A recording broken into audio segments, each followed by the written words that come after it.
Welcome to Conversations. I'm Muqtedar, your host, and today we are going to talk about a very important dialogue taking place in India between the RSS, the Rashtriya Swayamsevak Sangh, a Hindutva organization that is trying to create a Hindu Rashtra in India, and the Indian Muslim community led by Najeeb Jung and his colleagues. But before we start talking about the dialogue and to Mr. Najeeb Jung himself, please subscribe to Conversations, like the video, ring the bell icon, and make sure you share this video with colleagues. It is a very important issue, and it's important for everybody in India, at least, to pay attention to this dialogue. Mr. Najeeb Jung is a retired IS officer who has served as a lieutenant governor of Delhi. He has also served as the Vice Chancellor of Jamia Millia Islamia. He has given a lifetime to public service in India, and even after retirement, he continues to provide incredible service to India and its people. He is indeed a person worthy of respect and emulation, and I'm extremely delighted and happy that he is on Conversations. Welcome to Conversation, Najeeb Saab. Thank you. So, you've been in the news for the last few months for doing something which is quite remarkable, and I'm quite, I should say, I'm a big supporter of the initiative that you have taken to start a dialogue with RSS. RSS, as many people know, is one of the most important ideological organizations promoting Hindu nationalism, has a vision for creating a Hindu Rashtra in India, and many Muslims of Indian origin or in India perceive that some of the miseries that they are experiencing at the moment as a minority in India are partly because of the efforts of RSS to establish a Hindu nation in India, which will marginalize Muslims and perhaps even erase the memory of Islam from Indian history. So my first question to you is a very simple, straightforward question, Najeeb Saab. You and your colleagues who have now met first with Mohan Bhagwat, the leader of RSS, and now with senior leaders of RSS just a week ago, what do you hope to accomplish through this dialogue? Mr. Khan, let me first apologize how I'm sitting because I'm traveling and I'm in a hotel room. So please accept my apologies in how I am seated. I don't have a proper table, etc. So now let me take you back to where we started. We started this exercise in 2019, shortly after Prime Minister Modi had been elected a second time. And we believe that the RSS has a lot to do with this government.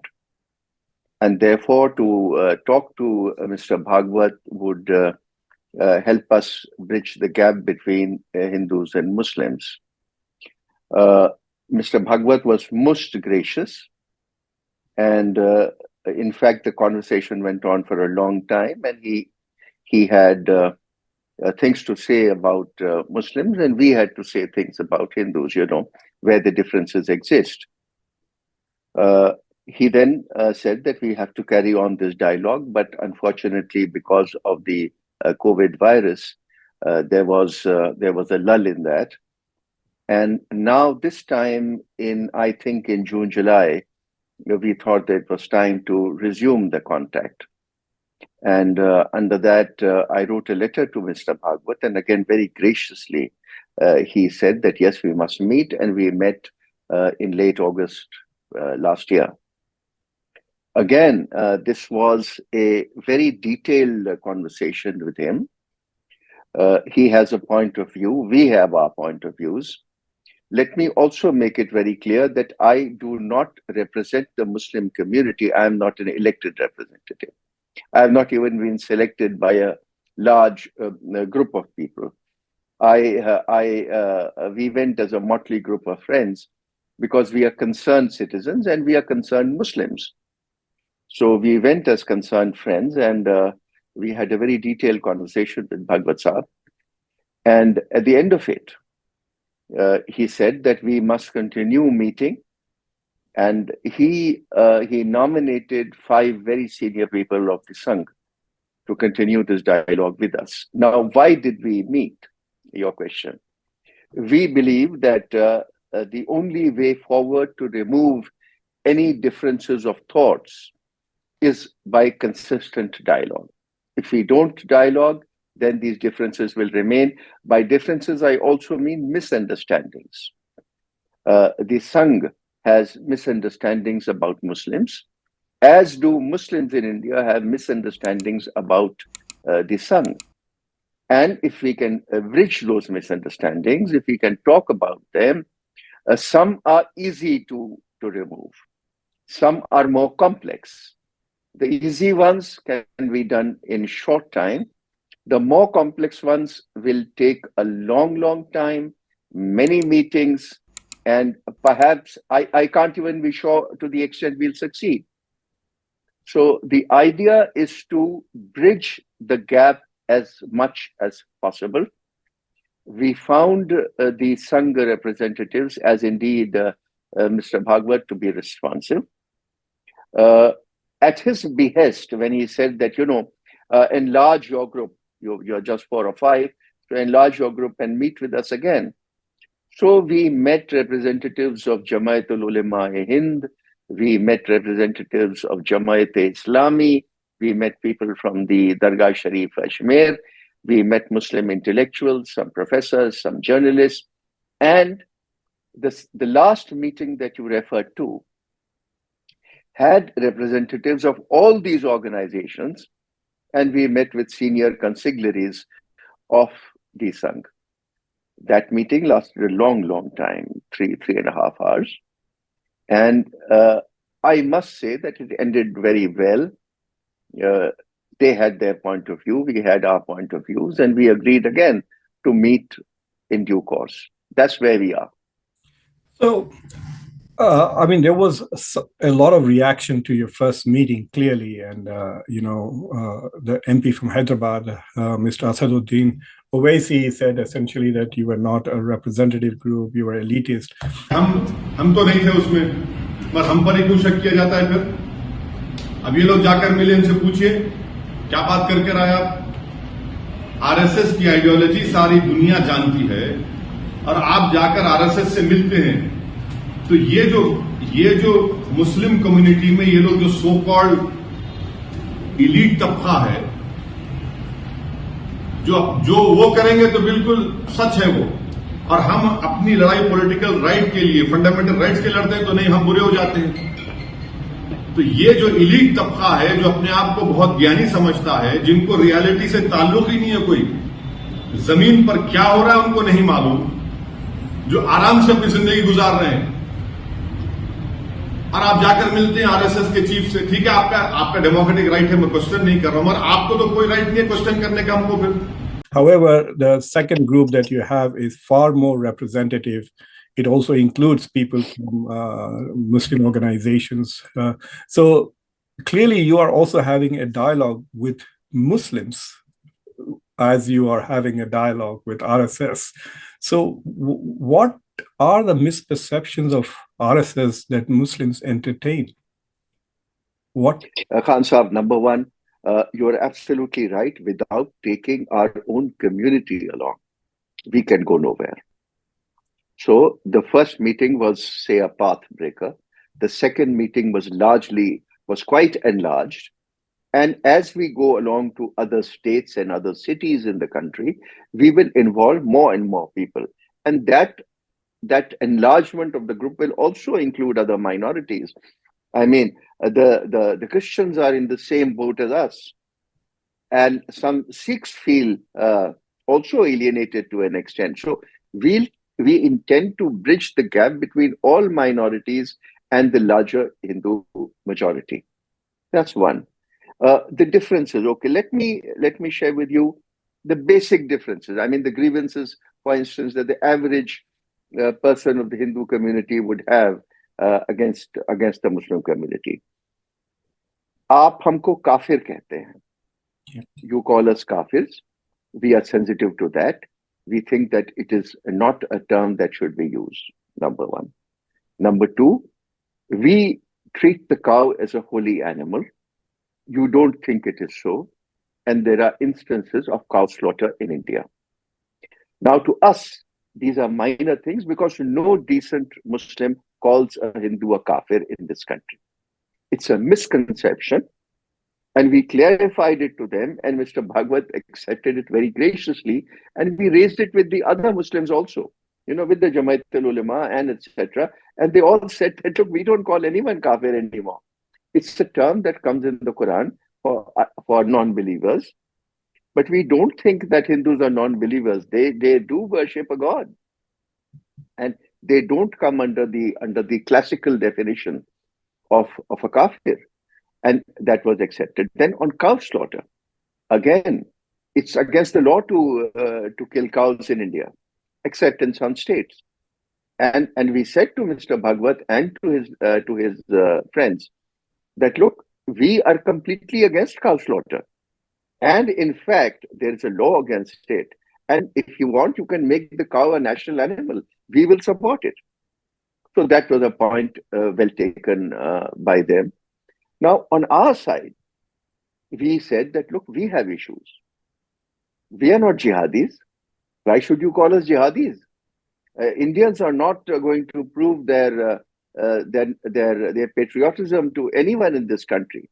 We chose to live in this country. We are Indians and we are proud Indians.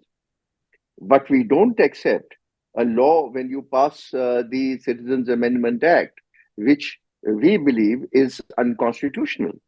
You can't bar Muslims from other countries to seek nationality of this country. Similarly, we are against your going ahead and carrying out demolition where Muslims are involved. And they took those points very well. And of course, in terms of violence perpetrated or hate speech perpetrated against the Muslims, they were very clear that we are against this. There is an element that gets out of control, and we are against that element. So we said, well, you have to get your act together and ask the state governments to get tough on them. So that's the general, I can say, the overview of the dialogue that went on. And it went on very well. We left in a mood of sort of conciliation. This is yes, tremendous progress. I mean, this is something we should have had in 1960s or 65 or 70, and we did not pay attention to this alternative form of nationalism, which has now become so strong, the whole idea of Hindu nationalism. But there is an asymmetry to this dialogue. For example, RSS is a very powerful organization. The Prime Minister, Narendra Modi, is at least from RSS. So is the Defense Minister, Rajnath Singh. And they can, if they want to, deliver on their promises because they have the government, they have a very disciplined cadre.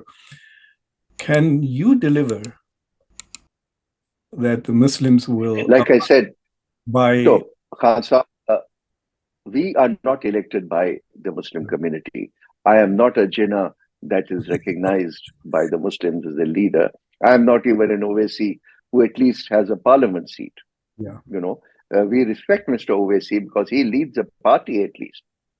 But please understand that movements grow from smaller people. Yes. We were 5, we are now 25, 30.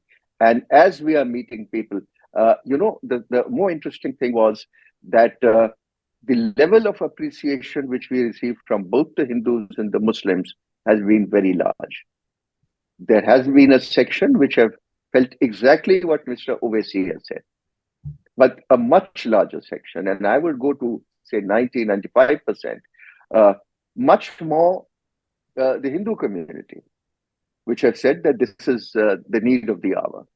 So to come back to your question about Mr. Modi and Mr. Rajnath Singh, of course, they can, shall I say, precipitate the process that we have taken on. And so we have to talk to government. We have to talk to Mr. Modi. We have to talk to his people. We are seeking time with him, and I hope to meet him in the course of the coming month.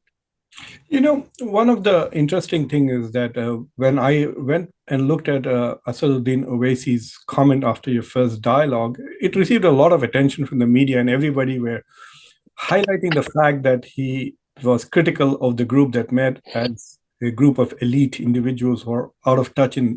But the interesting part that was not noticed was he did not present an objection to the dialogue itself. And to me, I think that is probably the best part of it, that even those who are critical are talking about whether you represent the Muslims or not, but they're not talking about. So perhaps the next round of dialogues, we should invite Mr. Asaduddin Owaisi to join it and see if he will also come and represent the masses as he claims to do. Because I am very positive. I think this dialogue is absolutely essential. There are lots of misunderstandings on both sides to a great extent. And one of the things that is, I mean, the word jihadi that is often used, it's used for me nowadays very frequently on Twitter. It's unbelievable. I think what it does is it questions whether Indian Muslims are Indian nationalists or whether Indian Muslims care about India. That is what that term jihadi basically tries to do. And besides reminding the Hindu population that Muslims have fought and given their lives for this country from 1857 onwards, but there is also the need to clarify that Indian Muslims are not anti-India, isn't it? You know, people understand we are not anti-India. The problem is that there is Islamophobia across the world today. What has happened in the Middle East and West Asia, and what's happening in our immediate neighborhood, which is Pakistan and Afghanistan, it holds no light to the name of Islam, and that psychologically impacts everyone. The term jihadi had become fashionable in a section of people, but like I say, that's the challenge that we have to fight against. That the Indian Muslim is no jihadi. There is no history of terrorism amongst Muslims in India. We are often told, or we are sometimes told, that there are some Muslims going and joining ISIS, etc. There is just no evidence of that. And in a population of 200 million, if half a dozen have indeed gone, it doesn't matter. So what I mean is that over time, this dialogue will take away the impression of Indian Muslims being more aggressive than anyone else. There is an element of communalism in the Muslim community as well as the Hindu community. We used to measure that in terms of percentages, as 15, 16%. Today, perhaps it's larger than that because of the instances of aggression that are happening, and we have to fight that. We have to fight that at the district levels. We have to convince the district administrations that they have to be fair, that they have to abide by the Indian Constitution at any cost. So it's a long, hard process ahead of us. There are question marks that people raise. Those are the questions that we have to answer. And that is why the term that Mr. Owaisi uses, elite, well, I think what he meant was educated people. Because we are hardly the elite. We are middle class people here. We have studied in reasonable colleges. We have worked in government. We understand the working of government. And we have enormous faith in the Constitution of India. The preamble of the Constitution, which guarantees us all rights, the basic principles of the Constitution, which can't be changed. No one can change them. This government can't change the basic structure of the Indian Constitution. That has clearly been defined by a large bench, a constitutional bench of the Supreme Court in 1971. So the basic structure of the Constitution shall remain. And that is which guarantees equality, fraternity, and secularism to all people. That is the message we have to take to wider India. You can't change things. My security has to be guaranteed by the state. I was reading in detail some of these topics that you have touched upon, the fact that RSS cannot guarantee that there will be more demands for mosques, etc., beyond Kashi and Mathura. But did the topic of uniform civil code come up in this meeting? Clearly, it had not in the first one, but as you can see, some state governments are raising the issue, and it is quite possible that it might be a very prominent topic coming in the 2024 elections, the uniform civil code. We didn't raise it, unfortunately. No, that was not a subject that was raised. We skipped that in that discussion. Kashi and Mathura did come up. But please, Khan Saab, understand that the RSS does not represent the entire Hindu community. The RSS is a large organization. There are a large number of Hindus in this country which do not go by what the RSS says. So therefore, when they talk of Mathura and Kashi, we were very clear that we are no one to talk of Mathura and Kashi. We are not the community. But the matter rests in court. But they said that, well, if you make this gesture, I said, well, if the gesture comes from someone, then will you guarantee it will stop at this? And they said, we can't guarantee. And they cannot. Who are they to guarantee what others say? So the logical thing is that that is the ticklish issue that must be carried on by a much wider community. Can the Muslims convince the larger Hindu community to give up Kashi and Mathura? I think not. At the moment where India stands, I think the Muslims at least will not be able to convince anyone, the hardcore Hindus, that give up Kashi and Mathura. So that matter finally will be resolved in the courts. One of the things that constantly comes up is that there seems to be a concerted effort to marginalize Muslims, to marginalize Muslim history, to label the past of Muslims as invaders, etc. So there is this rhetoric of demonization of Islam and Muslims, and a lot of hate speech that is going on. If you notice, one remark from Prime Minister Modi could have been the reason why Pathan is so successful. And there were no more calls for boycott of Pathan from senior leaders of the BJP after Prime Minister Modi said. So isn't it possible that statements, very strong statements from the leader of RSS and the Prime Minister himself on cutting out this hate speech, a very straightforward call for cutting out hate speech, can we not make at least that demand from our Prime Minister for our safety and security as Indian Muslim citizens, that please come out and say that do not indulge in hate speech and do not indulge in street violence, beating people up on the streets, etc. Khan Saab, I'm very glad that you raised this because it has skipped my mind. In our first meeting with Mr. Bhagwat in 2019, I had raised this. I said that there are two voices in India that carry enormous weight. I'm speaking to one person right now, that is yourself, and the other is Prime Minister Modi. I want you to come out in the public and say that the larger Hindu communities are elder brothers of Muslims. It is our duty to hold your hands and to ensure that you come up. I said that to him. What he said, I'll come to later, and in a subsequent meeting also. But he said then that I will make that speech. I will make that comment. And so I told him that, well, when do you do so? He said, I will consult my colleagues and come up with that statement at an appropriate time. And then he did make that statement in Mathura when he was releasing a book. And he said that when you talk, that there is no Hindutva minus Muslims. He said that Muslims are part of our DNA. We have the same DNA. And later in a second statement, he said that there is no point in looking for a shivling under every temple or any temple. Yes. Now, those are very significant steps from Mr. Bhagwat. And I think it is a genuine effort to address his constituency and say that, look, we have to put an end to this. अभी ये प्रकरण निकल रहे, ज्ञानवापी का मुद्दा चल रहा है. अब ऐसे मुद्दे हैं एक इतिहास तो है, उसको हम बदल नहीं सकते।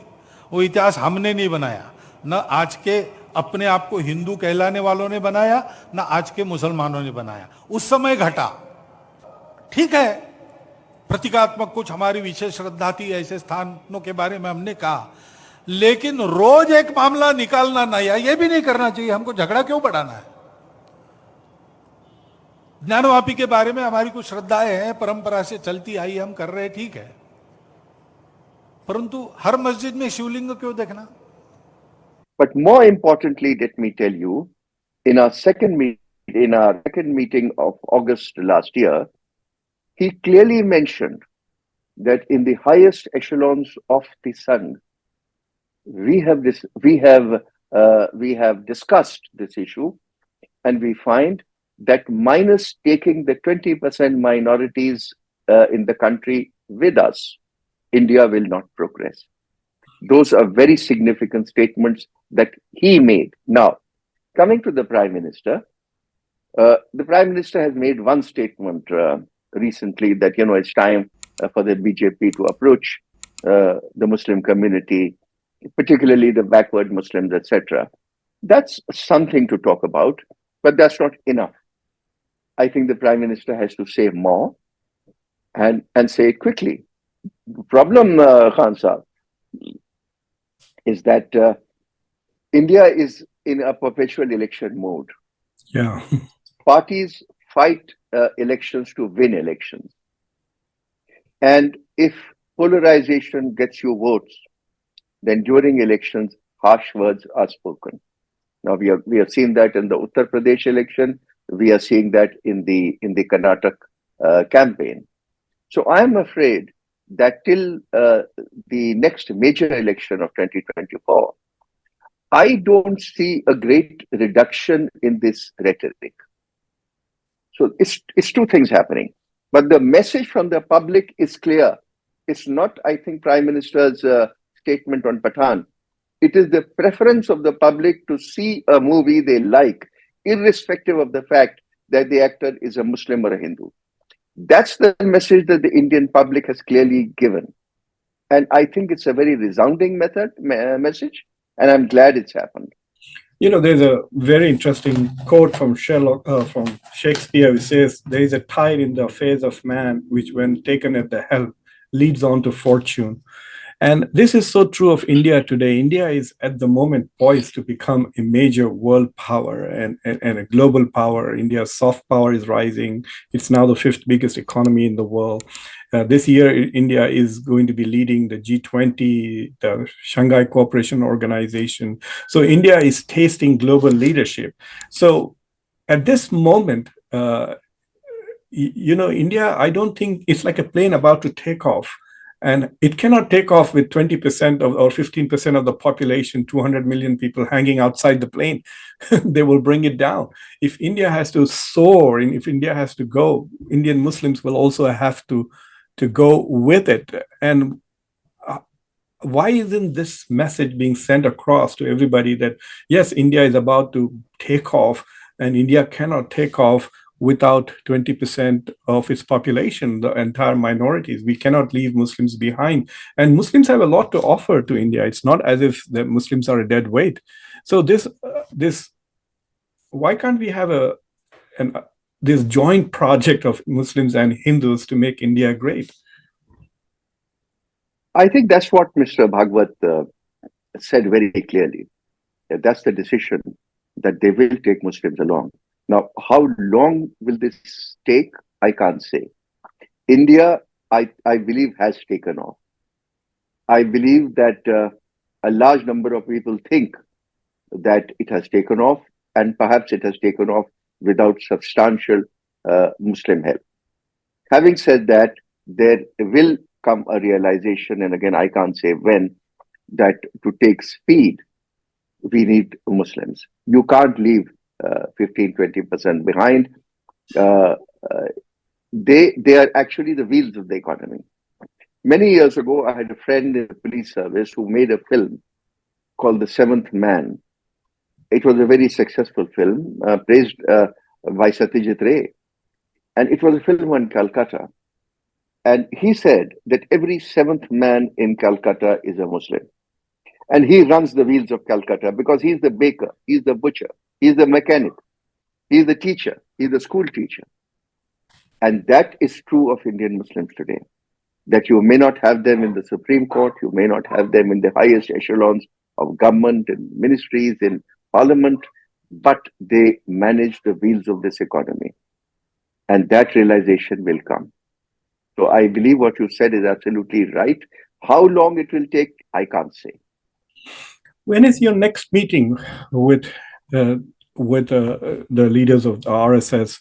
And I also wanted to point out to you that these Dharm Sansad people who have made these calls for genocide of Muslims, etc. I was listening to one of their leaders. He made a very interesting point, interesting from an intellectual perspective. He said that Mohan Bhagwat is not a religious scholar and does not speak for the religion of Islam. For Hinduism, does not speak for Hinduism, and so he should just stick to politics and not talk about religion.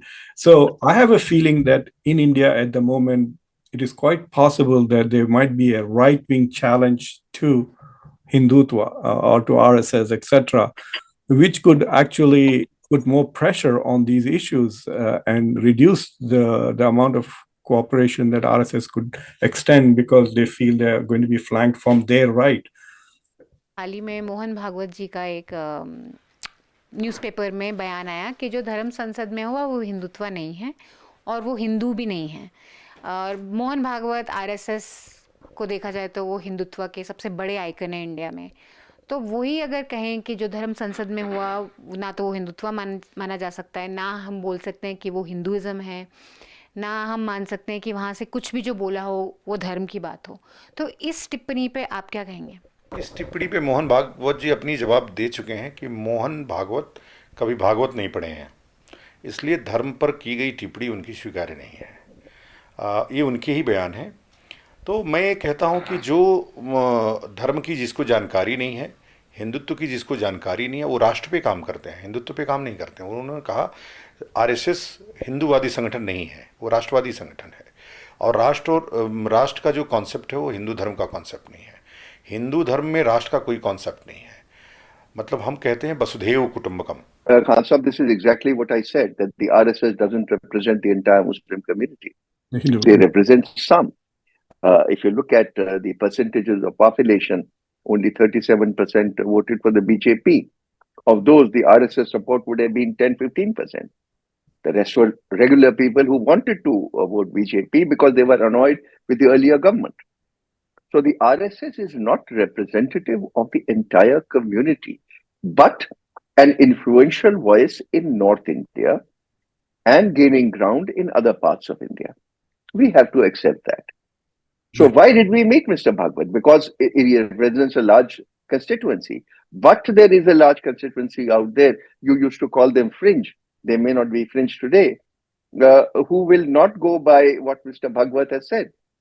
And the Prime Minister may actually be doing a balancing act between what Mr. Bhagwat says and what those guys say. Yes. Because at the end of the day, you have to keep a certain constituency on your side if you wish to win election. That is the norm. That's the name of the game. Please understand that elections in India are not only an expensive exercise, but an exceptionally difficult exercise. So to lose power is killing. And to gain power is an enormous Herculean task. You don't want to lose it. So those are the compromises that I think government makes. And I think over time, of course, they will realize that that secularism is what is needed in India to go ahead. This is exactly what you said. We believe that. I think Mr. Bhagwat is pushing for that. I think a large number of Hindu liberals are pushing for that. Please understand, 37% is not so much. That means that over 60% of people in India are liberal and secular. And India remains secular, Khan Sahib, today because 80% of India is Hindu. If Hindus were not secular, we would have been a Pakistan. Yeah, I agree with that. Hindu by nature. Hindu by nature is secular. So when you push him into something, Islamophobia is carrying the day. I agree with you. It creates a fear in the Hindu mind. But Sanatan Dharam by nature, the eternal Hindu Dharma, is secular. And so Allah finds a place in this large pantheon of gods. It's not only secular, but it's also pluralistic, which is inclusive.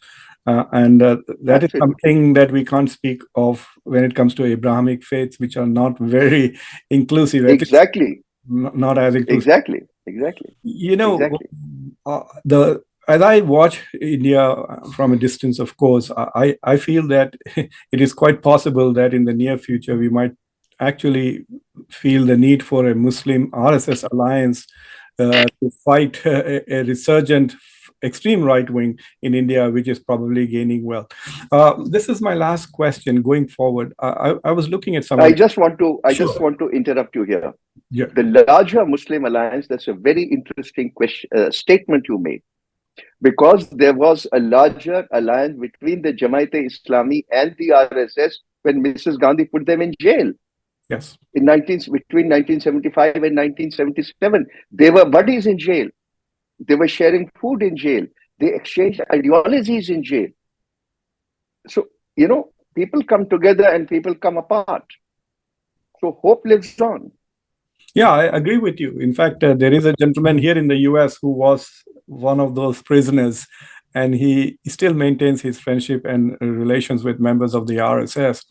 I was looking at a recent survey that was done by India Today, The Mood of the Nation, in which I found it very interesting that the forecast for BJP for 2024 is about 43% of the national vote, but Prime Minister Modi's approval ratings are about 76%. He's perhaps the most popular prime minister India has had, and his popularity has sustained for a long time. So to me, is Modi now bigger than RSS, bigger than Hindutva, bigger than BJP? Prime Minister Modi's footprint is the largest footprint we have seen in many years in the political firmament of India. He is an exceptionally popular leader. Let's accept that. So therefore, Prime Minister Modi, I think, is larger than any political party today. And anybody would have to agree to him that he is our leader. Of course, he needs RSS foot soldiers during elections. But what choice does RSS have? They will support him. He carries their ideology. He's part of them, and he is a leader of India. So it goes very well together. But if you were to ask me who is the singular biggest leader in India today, political leader, then I think the Prime Minister is heads and shoulders above most people. Whether you like it or not, whatever people may say, but that's the truth of it. About a few weeks, about 3-4 weeks before your second meeting with the RSS, it's actually a meeting with Mohan Bhagwat, I had called for a dialogue with RSS, and I would love it if you could invite one of your interlocutors from RSS to come and talk to me, if possible. I would be very grateful, because I think this is a very important a dialogue. India is going to be one of the most important countries in the world, if not one of the top 3 for the next 100 years. And it is very important that all Indians be on the same page. And not only do Muslims have to be at the table, but they also have to be on the same page with the rest of the country. So I think it is essential for us to have this dialogue. There are misunderstandings definitely on the side of the Muslims. And I know you might have received some criticism, but a lot of appreciation. But on behalf of a lot of people who I know who care about India and the domestic harmony of India, I want to thank you and your colleagues for the initiative that you have taken on your own. Thank you, sir.